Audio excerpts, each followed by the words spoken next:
Boss आज कुछ ज्यादा ही पी गए थे। उन्होंने अपनी पत्नी को अपने कर्मचारी के साथ नाचने के लिए कहा ताकि उनका मनोरंजन हो। सेक्सी और लंबी बॉस की पत्नी मैक शुरू में थोड़ा संकोच कर रही थी, लेकिन बॉस ने खुद मैक का हाथ अपनी पत्नी की पीठ पर रख दिया और उन्हें कहा कि शर्माए नहीं, खुलकर नाचे। अपनी खूबसूरत पत्नी को अपने कर्मचारी के साथ नाचते देख बॉस के मन में आनंद की भावना थी। उन्होंने दोनों को नाचते रहने के लिए कहा और खुद समुद्र के किनारे हवा लेने और नशा उतारने चले गए। लेकिन जैसे ही बॉस गए, मैक ने खुद को आजाद छोड़ दिया। हल्की समुद्री हवा के बीच वो खुद को रोक नहीं पाया और बॉस की पत्नी को चूम लिया, जब तक कि दोनों लगभग गिरने न लगे। तब बॉस की पत्नी ने मैक को धक्का देकर दूर किया। ये याद आते ही कि बॉस पास में ही है, मैक जल्दी से ये देखने गया कि क्या वो सचमुच नशे में है। लेकिन 2 कदम चलने से पहले ही उसने देखा कि बॉस चट्टान के किनारे खड़ा है। शायद वहाँ की तेज हवा नशा उतारने में मदद कर रही थी। अचानक बॉस के पैरों के नीचे की मिट्टी ढीली हो गई, लेकिन सौभाग्य से उन्होंने एक पेड़ की जड़ पकड़ ली। मैक ने तुरंत मदद करने के बजाय नीचे बॉस की पत्नी की ओर देखा, जैसे उनकी इजाजत का इंतजार कर रहा हो। लेकिन जब उसने देखा कि बॉस की पत्नी डर से जड़ हो गई है, तो मैक तेजी से बॉस के पास पहुंचा और पूरी ताकत लगाकर उन्हें ऊपर खींच लिया। फिर वो और बॉस की पत्नी मिलकर बॉस को घर ले गए। बॉस को सुलाने के बाद मैक तुरंत जाने की तैयारी करने लगा, लेकिन अचानक दोनों ने एक दूसरे को चुपचाप गले लगाकर चूम लिया। उस पल उन्हें इस बात की परवाह नहीं थी कि बॉस अगले कमरे में है और वे बेफिक्र होकर एक दूसरे में खो गए।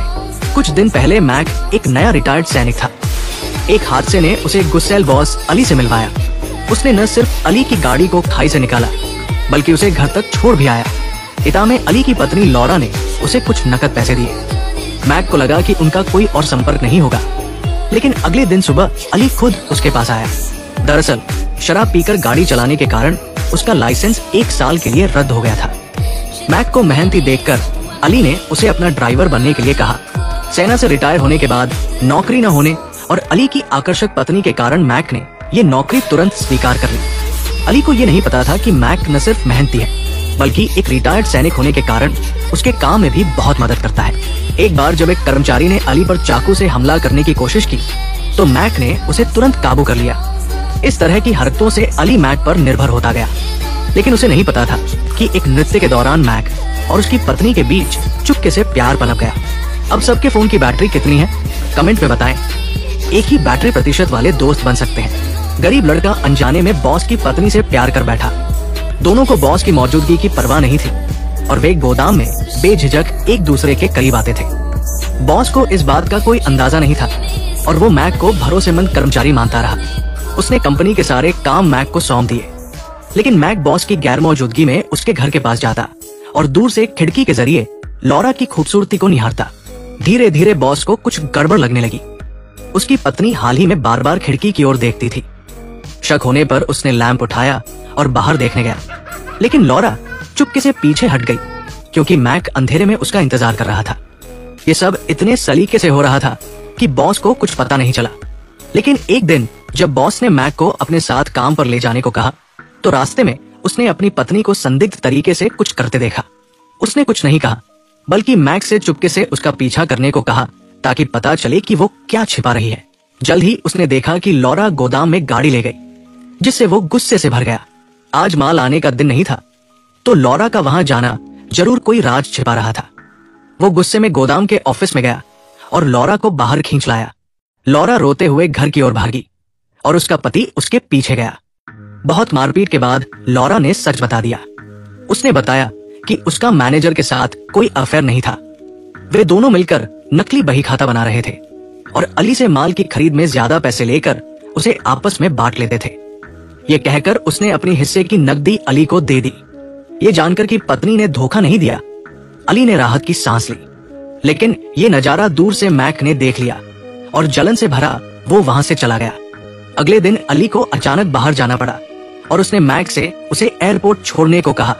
जब मैक गोदाम में सामान ठीक करने लौटा, तो पति की गैर मौजूदगी में लौरा बेफिक्र हो गई। उसने मैक के लिए खाना बनाया, लेकिन मैक ने ठंडा रवैया दिखाया, जिससे लौरा हैरान रह गई कि क्या उससे कोई गलती हो गई।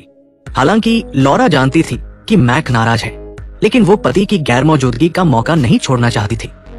देर रात बारिश में वो मैक के घर पहुंची। गरीब लड़के के पास उसे ठुकराने का कोई कारण नहीं था। पूरी रात की मस्ती के बाद लॉरा तरोताजा दिख रही थी, लेकिन वो सीधे घर नहीं गई क्योंकि पड़ोसियों के देखने से डर थी। उसने मैक से कहा कि वो उसे कार से घर छोड़ दे। उस बेफिक्र रात के बाद मैक भी बोल्ड हो गया और उसने लॉरा से अपने साथ भाग चलने को कहा, ये वादा करते हुए कि वो अपनी मेहनत से उसे हर सुख देगा। लेकिन लॉरा ने मना कर दिया क्योंकि उस पर बहुत कर्ज था जिसे उसका पति चुका रहा था। भागने का मतलब था न कुछ हासिल करना और न कर्ज से छुटकारा। घर पहुंचकर मैक की बातें सोचते हुए लॉरा का मन उलझ गया। एक तरफ बिना प्यार का अमीर पति, दूसरी तरफ उसका प्यारा गरीब प्रेमी। वो समझ नहीं पाई कि क्या करे।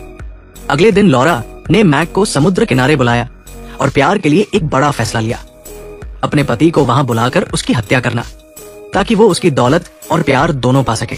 मैक ने इस विचार को ठुकराया नहीं क्योंकि वह भी लॉरा से बेहद प्यार करता था। जल्द ही लॉरा ने एयरपोर्ट से अपने पति को लिया और बहाना बनाया कि वो उसे समुद्र किनारे कैंडललाइट डिनर पर ले जाना चाहती है। पति ने इसे प्यार समझकर मना नहीं किया।